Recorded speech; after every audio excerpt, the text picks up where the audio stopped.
Alright students, we're going to talk about the last part of chapter 2 called the atomic structure. We're just going to go into depth. The first thing we're going to talk about is the development of this. There are five scientists, that I'd like to talk about very briefly. So the names are, and I know you guys have heard of these guys, but this always comes out on paper 1, okay? So the first guy is John Dalton. What did John Dalton say?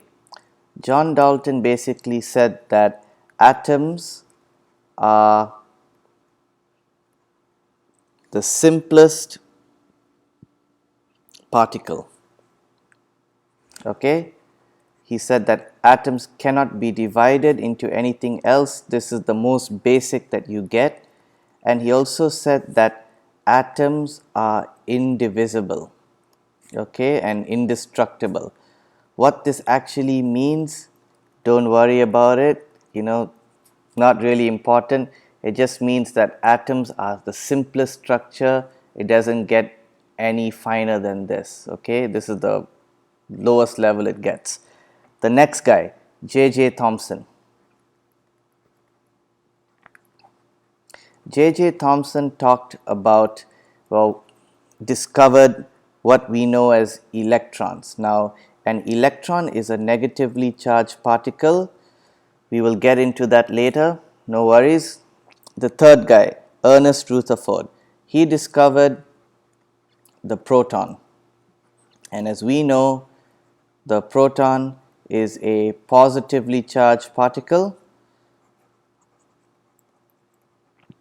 The fourth guy, Niels Bohr, Neils Bohr, basically said that electrons orbit shells. So the key word, what is the difference between Thomson and Niels Bohr? Both of them have the word electrons, but Niels Bohr talks about electrons orbiting shells, whereas Thomson just discovered electrons. Okay, now the last guy is James Chadwick. James Chadwick discovered neutrons, which is a neutral or no charge particle. Okay,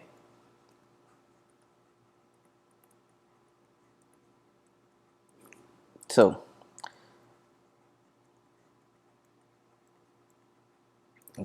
quick summary. John Dalton said that atoms are the simplest structures, simplest particles, nothing simpler than them.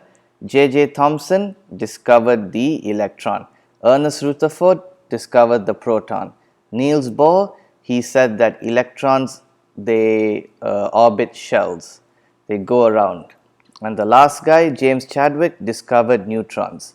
Why is this important, students? This always comes out in paper 1, just one question or so. So just memorize this and you got this, okay? Now, moving on to the more important part of this topic, we're going to talk about what a proton, a neutron, and an electron are.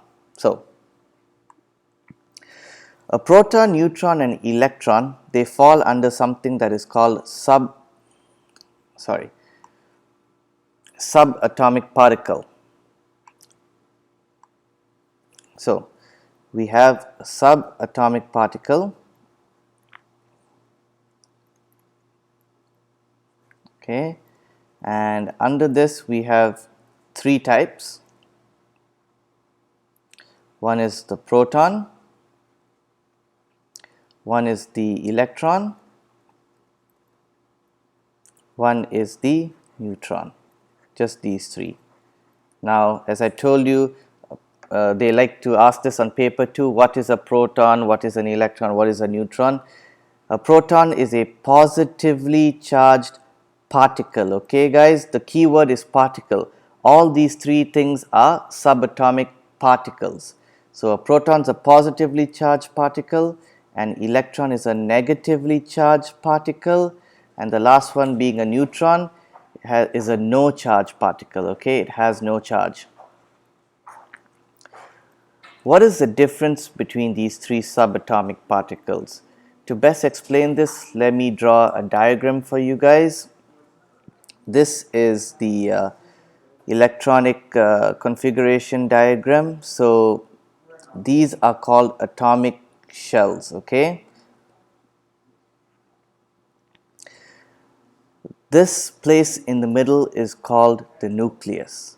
This is where you find your protons and your neutrons. What about the electrons?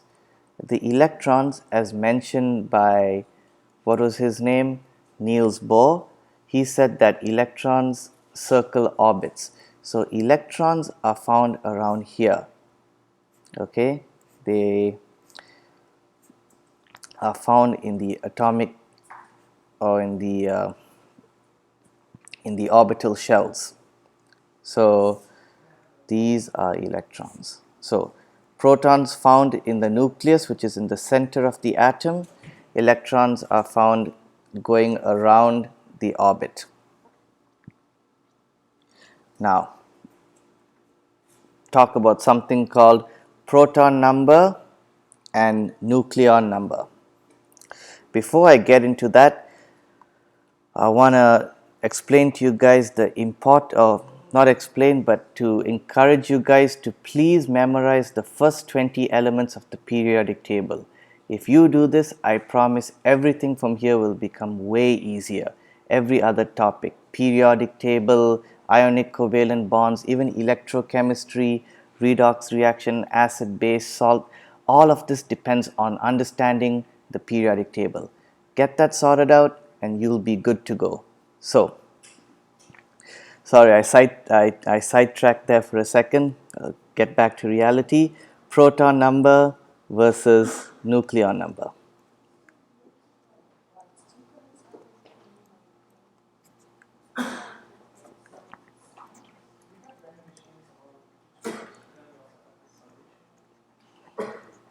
Now, the proton number is the number of protons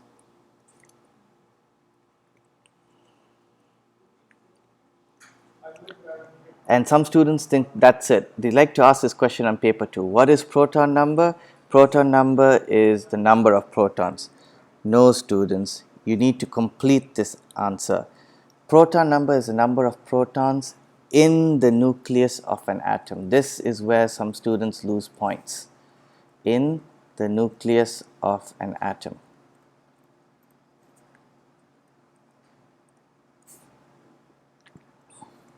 Okay, keyword. This is sometimes a 2-point question. If you just write that proton number is the number of protons, you just get 1 point. What about the nucleon number? The nucleon number is the number of protons, sorry about the delay, number of protons plus neutrons in the nucleus, same words, nucleus of an atom. So the keywords once again, I'm not liking this green color, students. Let me just switch it to something else, okay? It's kind of annoying. Let's see, what's good? Let's do blue, okay? So, proton number, number of protons in the nucleus of an atom. Nucleon number, number of protons plus neutrons in the nucleus of an atom. But how do we determine the number of protons, the number of neutrons, even the number of electrons? So, this is where chemistry comes in place. So, let me write down a fake element, okay, element X. On top of this element, you have two numbers, and I know you students have seen this before. Let's say a number 25 and a number 10. Now, students, it's important to remember that the number on top is the nucleon number, the number of protons plus neutrons in the nucleus of an atom. The number at the bottom is the proton number, number of protons in the nucleus of an atom. So, if I ask you, give me the number of protons, give me the number of electrons and the number of neutrons. So, I know from here this is my proton number. So, protons here are 10. Can I get the number of neutrons? I know the number of protons is 10 and I know that 10 plus whatever the number of neutrons are is 25. So, to find the number of neutrons, isn't it 25 minus 10? Exactly. And that's 15, right? Exactly. Number of neutrons is 15. What about the number of electrons? This is where it gets interesting, students. The number of electrons is going to be the same as the number of protons. What does that mean? You guessed it right.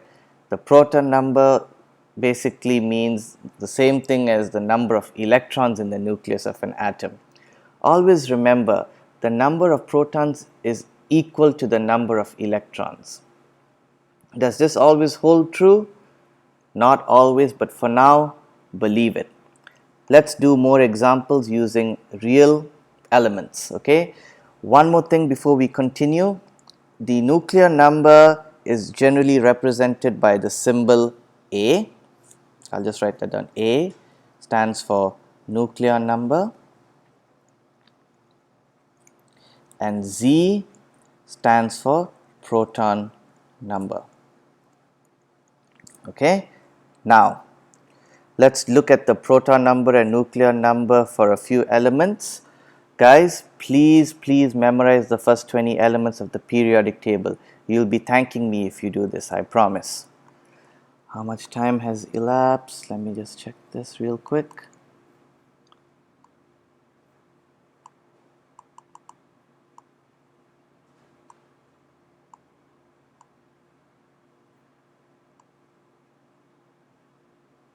Okay, 12 minutes. So I'll continue. First 20 elements of the periodic table. Okay, I'm just going to write them down. Please memorize them. Hydrogen. Sorry guys.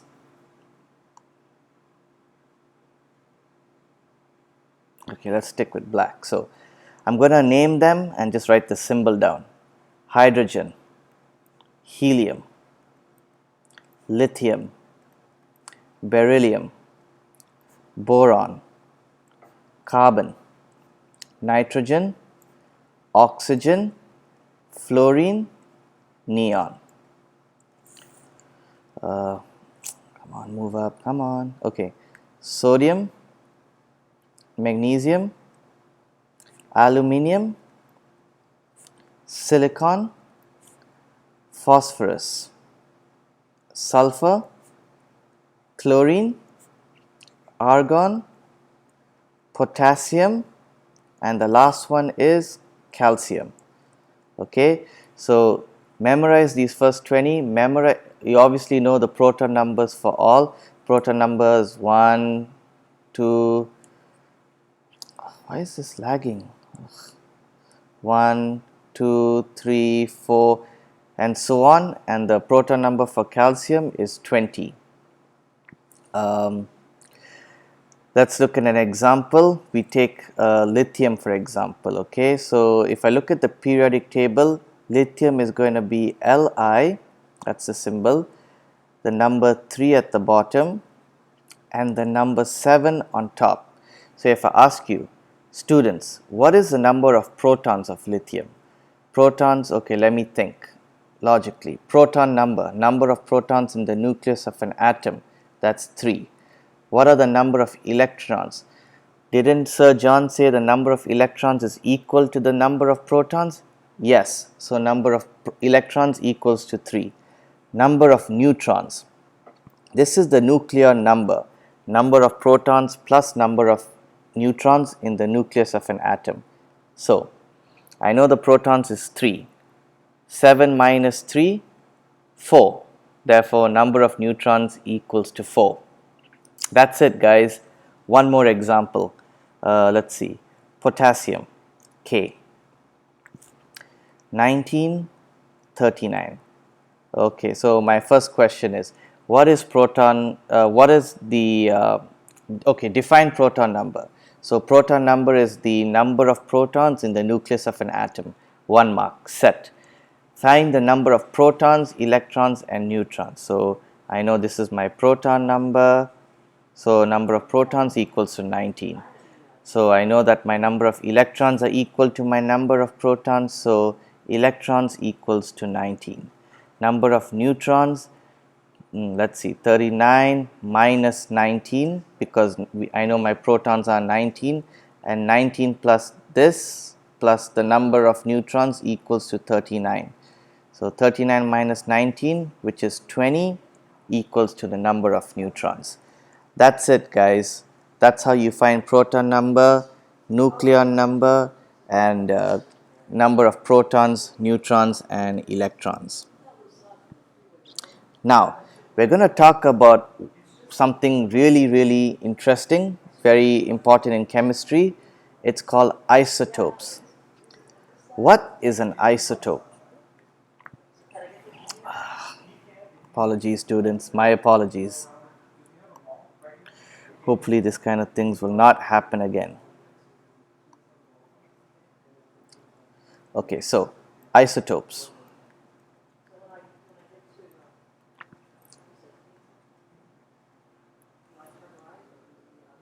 Now, interestingly, students, you have some elements that have the same, they appear in various forms, okay? They have the same proton number but different nucleon numbers, meaning they have the same number of protons but different number of neutrons. So there are different ways to word this. The official way to define an isotope is an atom of the same element, because remember, this is the same element. With same proton number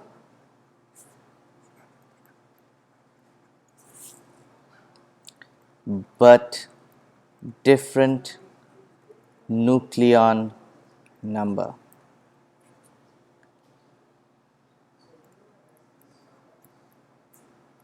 Okay, and what does this actually mean? Let's look at an example.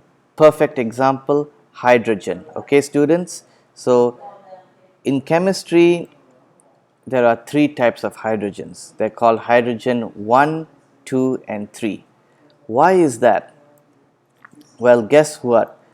For all of these 3 hydrogens, the number of protons or the proton number is 1.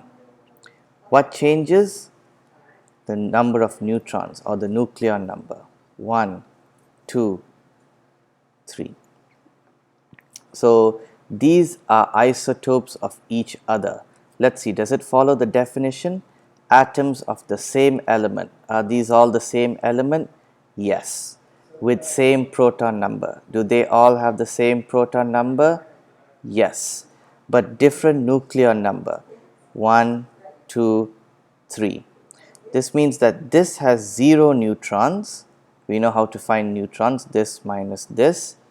This has 1 neutron, 2 minus 1, and this hydrogen has 2 neutrons, 3 minus 1.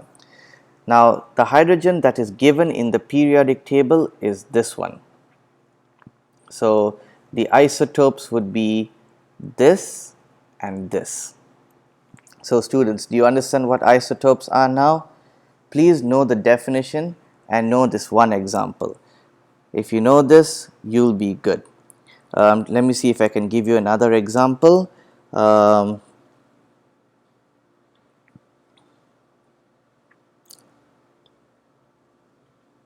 Okay, so another example would be carbon.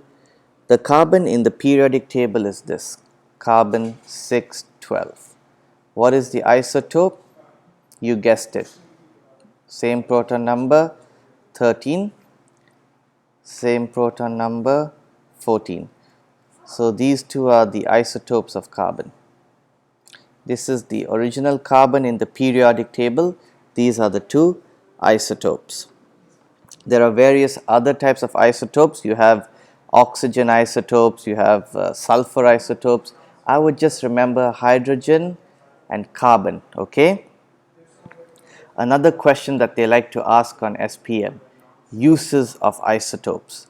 So, guys, uses of isotopes, okay, very quickly.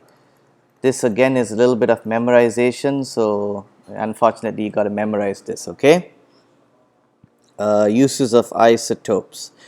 Cobalt 60,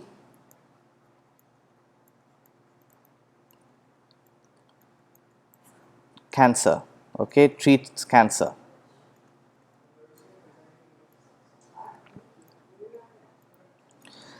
Another one, let's see, carbon 14, estimate age of fossil. These are the most common ones, okay? Carbon 14, age of fossil.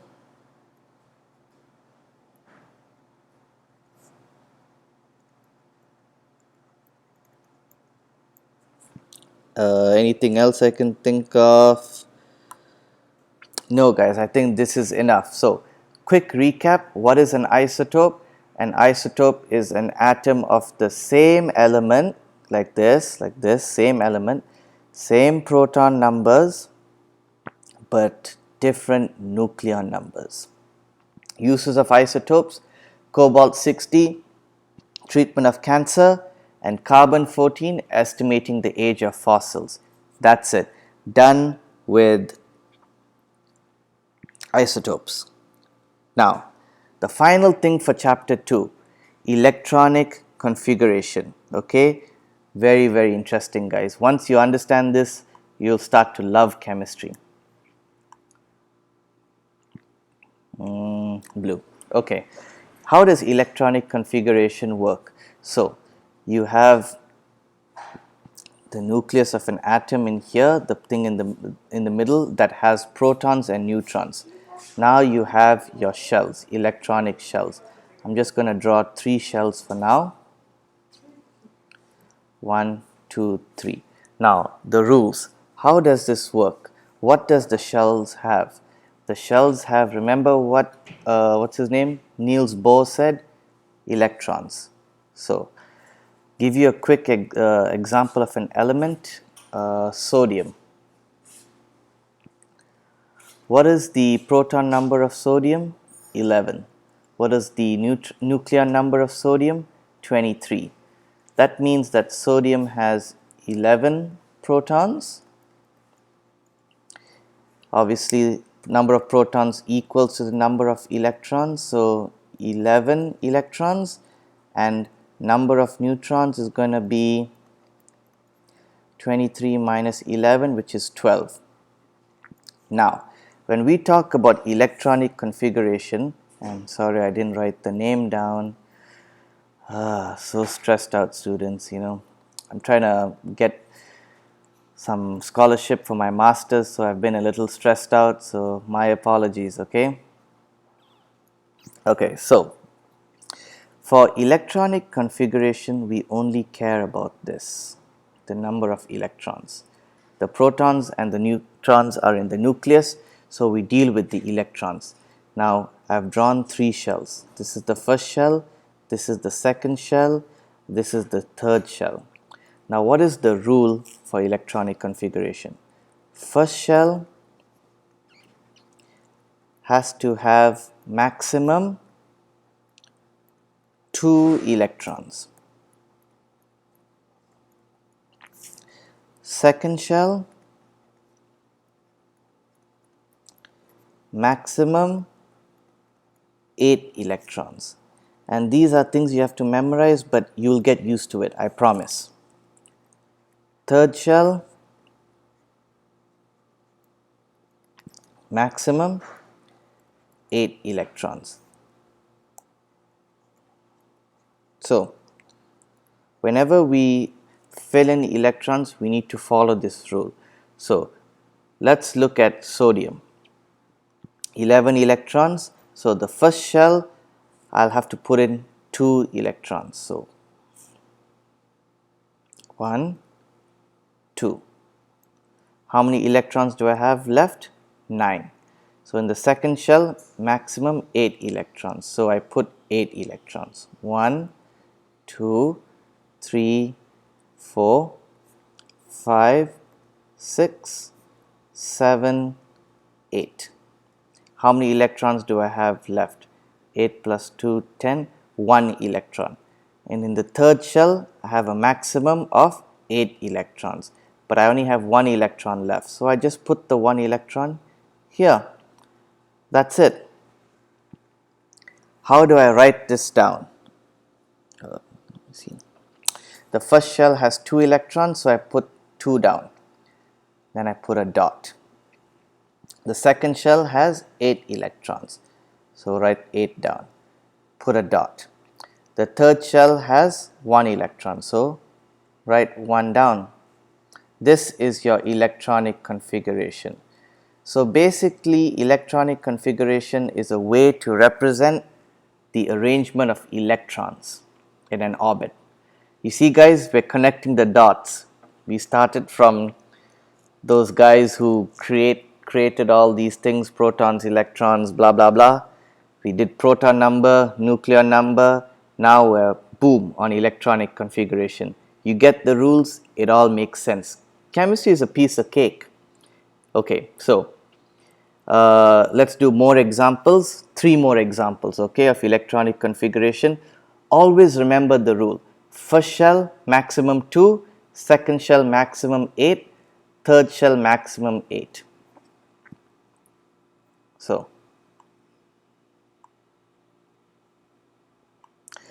okay, so more electronic configuration examples. More, I'll just write down EC, electronic configuration examples. Let me take 3 elements, do hydrogen,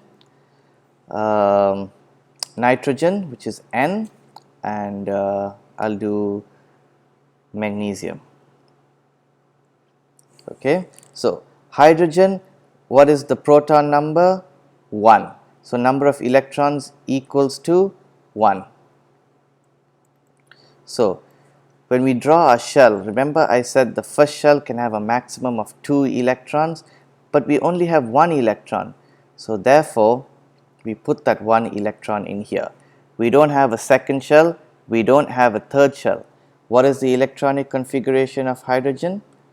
Just 1. That's it. Nitrogen, what is the proton number? 7. What is the number of electrons?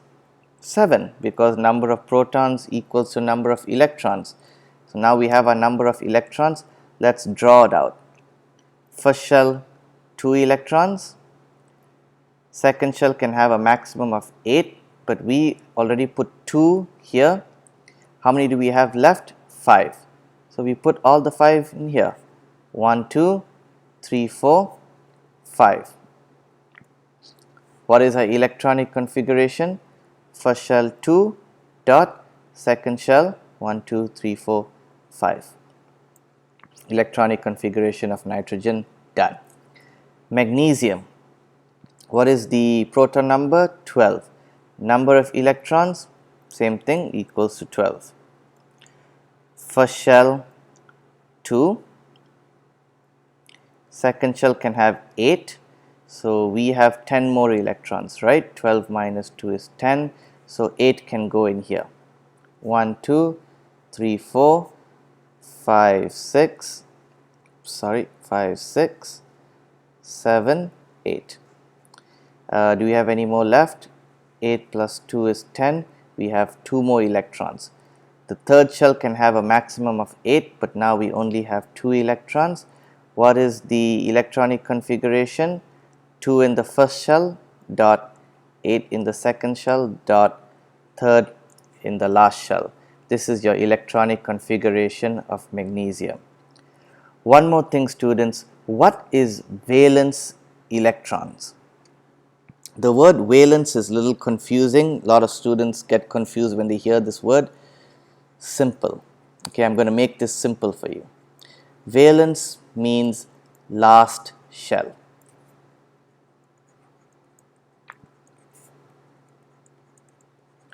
The last shell to be filled with electrons. So if I ask you, what is the valence number of electrons for hydrogen? We only have one shell and we have one electron in that one shell.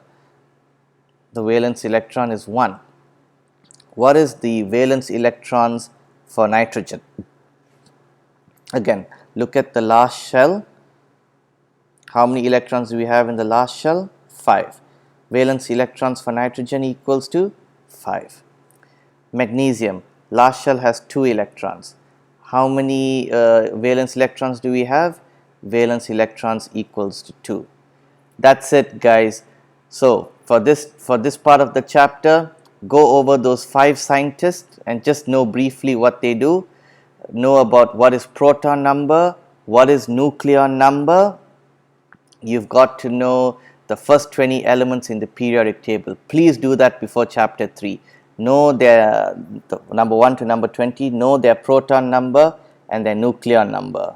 We then know what is isotopes, atoms of the same element with the same proton number but different nucleon number.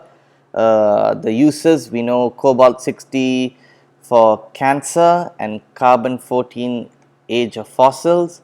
We've done electronic configuration, first shell maximum 2, second shell maximum 8, third shell maximum 8 electrons. We know what is valence electrons, the number of electrons in the last shell. That's it, chapter 2 done, guys. Congratulations. Please go over this well and we'll soon do chapter 3. Bye, guys.